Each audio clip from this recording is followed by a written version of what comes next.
အဲ့ဒါသူကဓမ္မရဇဇတ်ဆိုတာရှိတယ်အဲ့ဒီထဲမှာဘုန်းတို့နော်ရှင်သာရိပုတ္တရာရဲ့အလောင်းဟာရှင်မင်းကြီးဖြစ်တယ်ရှင်မင်းဖြစ်ပြီးတော့သူဟာဒီအရက်ကြိုက်တယ်အသားမပါရင်လည်းသူကမစားဘူးအဲ့ဒါတနေ့တော့အရက်မူးပြီးတော့ဝတ်တော်တေမေးဆိုပြီးတော့သူ့ကိုထမင်းကျွေးခိုင်းတဲ့အခါ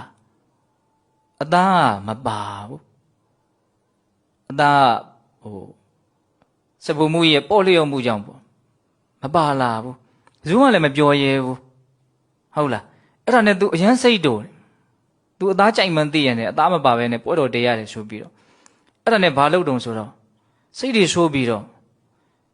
နော်သူ့ရင်ခွင်မှာဒီပွဲတော်မတည်ခင်တုန်းကသူကိုယ်တိုင်ချစ်လွန်းလို့ချော့မြူနေတဲ့သူ့သားလေးရှိတယ်လာသားလေးပဲရှိတယ်သူ့ရဲ့ရင်သွေးဟုတ်လား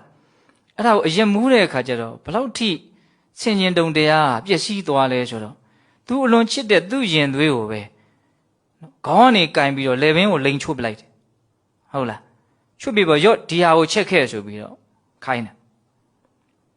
ပုံမှန်စိတ်ဆိုရင်ဒီလိုဘယ်လိုလုပ်လုံနိုင်မလို့အဲ့တော့စဖူမှုကလည်းဘာမှမတုံ့ပြန်ရဲဘူးနော်တအုပ်ဆံပိုင်ဘယင်စနစ်ဆိုတော့ तू အသက်ဆိုရင်သိရမှာလေဟုတ်လားအဲ့ဒီကျတော့ तू ကချက်ခဲ့ဆိုတော့ तू ကလည်းချက်လာတာပဲအဲ့ဒီကလေးလေးရဲ့အသားကိုတုံးတစ်ပြီးတော့ချက်လာတာချက်လာပြီးတော့ပေးလိုက်တယ်ဘယင်ကိုစားတာပဲအဲ့ဒါကို तू ထမင်းနဲ့စားအရက်နဲ့မြည်အကုန်လုံးစားပစ်လိုက်တယ်အဲ့နဲ့မူမူယူနဲ့အိပ်ပျော်သွားအိယာနိုးပြီဆိုတဲ့အခါကျတော့သားကိုအမှတ်ရတယ်ငါသားလေးခေါ်ခဲ့သားကိုချော့မြူမယ်ဆိုတော့အဲ့ဒီကျတော့မိဖုရားကြီးကနော်ကိုတော်မြတ်ရဲ့သားကိုယ်တိုင်တက်ပြီးတော့ကိုယ်တိုင်ပဲစားခဲ့ပြီးပြီနော်အဲ့ဒါမစိုးဆိုရှင်သာရိပုတ္တရာလောင်းနော်အဲ့ဒီကျတော့မှသူ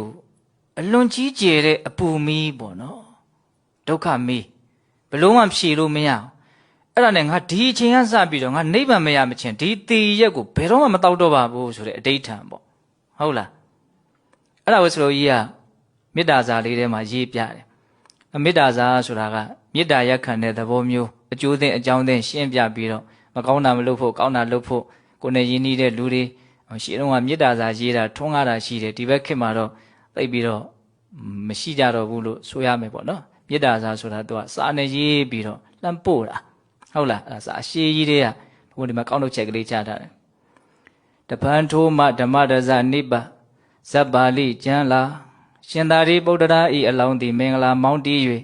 ရိတ်ထီဖြူတလှက်လက်နှင့်ဘယင်မြတ်ပြုလေရာဒေသာကိုစုံမဲ့တောက်ကျူးသည့်အတွက်ကြောင့်အသက်နှင့်ထက်တူချစ်ခင်တော်မူလှသော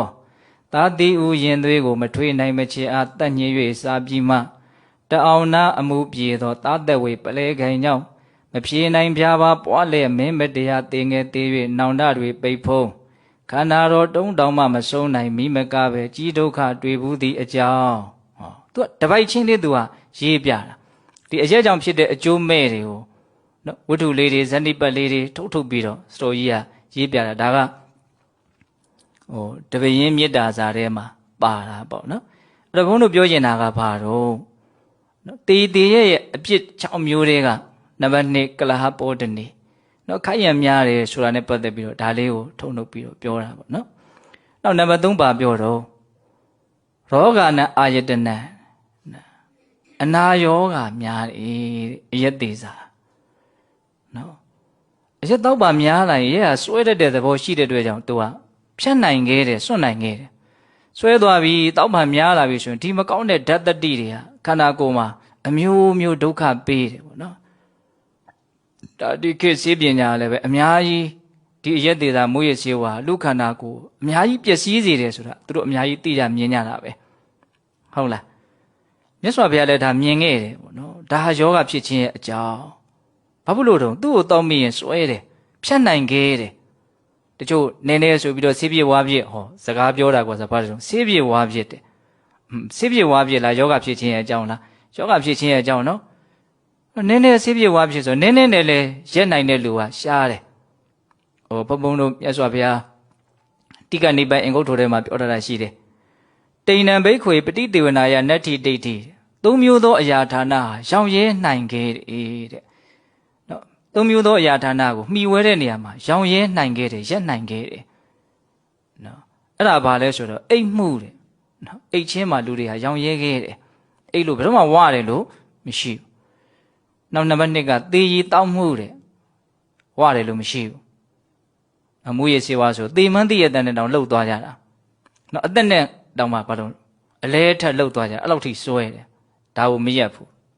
နော်ရှင်တန်ချင်းကိုပဲရက်မယ်ဟုတ်လားဒီလိုသွားတယ်နော်နောက်3ခုမြောက်ကဘာလို့ဆိုမေထုံမှုတဲ့ဟုတ်လားရှောင်ရဲနိုင်ခဲ့တယ်ဆိုပြီးတော့မြတ်စွာဘုရားဟောတယ်အဲ့လိုမယောင်ရဲနိုင်တဲ့အခါကျတော့ဘာဖြစ်တော့ယောဂတွေရတာပေါ့နော်ဒါဒီဘဝတွင်ကိုပဲမြင်နိုင်တဲ့အကျိုးမဲ့တယ်ပေါ့အဲ့ဒါကိုစတော်ကြီးကအဲ့ဒီတပည့်ရင်းမြစ်တာစာထဲမှာဏိကုံးပိုင်းလေးမှာအဲ့ဒါလေးကို तू ကထည့်ပြီးတော့ရေးတယ်အဲ့ဒါလေးကတော့ तू ကအလုံးမစကလုံးလေးတွေကပြောင်မြောက်တယ်ပေါ့နော်ဒီလောက်အပြစ်များပါလက်တင်လူတွေဟာအကြောင်းမျိုးမျိုးပြပြီးတော့တောက်ကြစားကြအမိဝဲကြသုံးဆောင်ကြလောက်ကြဒါကိုစတော်ကြီးကရေးတာတို့ပါသောမူအချို့လူကအပူကြွ၍ကျောမာမျိုးမြက်ညောင်ညာတဲ့လင်သေရက်တဲ့ကြိုက်တောင်မျိုးလိုက်ကပြိုက်ပြိုက်ကြာလျောယောဂါတွေမျောသောကြောင့်စေတဘောဝါအမအတန်ငယ်သုံးလက်မူကြံကန်တဝီနီးဆောင်အကျိုးပေးမရှိပါဟုတီလာကြောင့်စင်ကြီးနှင့်သူပြောပုံလေးနော်တေချာနားထောင်ကြည့်နော်တချို့လူတွေကတဲ့ခန္ဓာကိုယ်ထဲမှာအပူတွေကြွမယ်ဆိုရင်ဒါလေးကိုတောက်လိုက်မယ်ဆိုရင်နော်အပူကြွရင်ကြောမမျိုးမြက်ညောင်းညာတက်လင်သေရက်တဲ့ကြိုက်တောက်မျိုးလိုက်ကပြိုက်ပြိုက်ကြာလျှောယောဂါတွေမျောသောကြောင့်ဒါမြန်တောက်လိုက်လို့ရှင်ယောဂါတွေမျောသွားမယ်နော်ဒါကြောင့်ဆေးသဘောဝါအမှတ်အတန်ငယ်သုံးလက်မူနော်ဆေးအမှတ်ဝါအမှတ်နဲ့နည်းနည်းလေးတောက်မယ်ဆိုရင်တော့အကျိုးရှိမယ်ဆိုပြောကြတာပေါ့နော်ဆေးသဘောဝါအမှတ်အတန်ငယ်သုံးလက်မူကြံကန်တဝီနီးဆောင်အကျိုးပေးမရှိပါဟုတီလာကြောင့်စင်ကြီးနှင့်အထွေထွေပြောကြားလိမြတ်တရားဒေသနာတွင်ယောဂါဤဖြစ်ကြောင်းဟု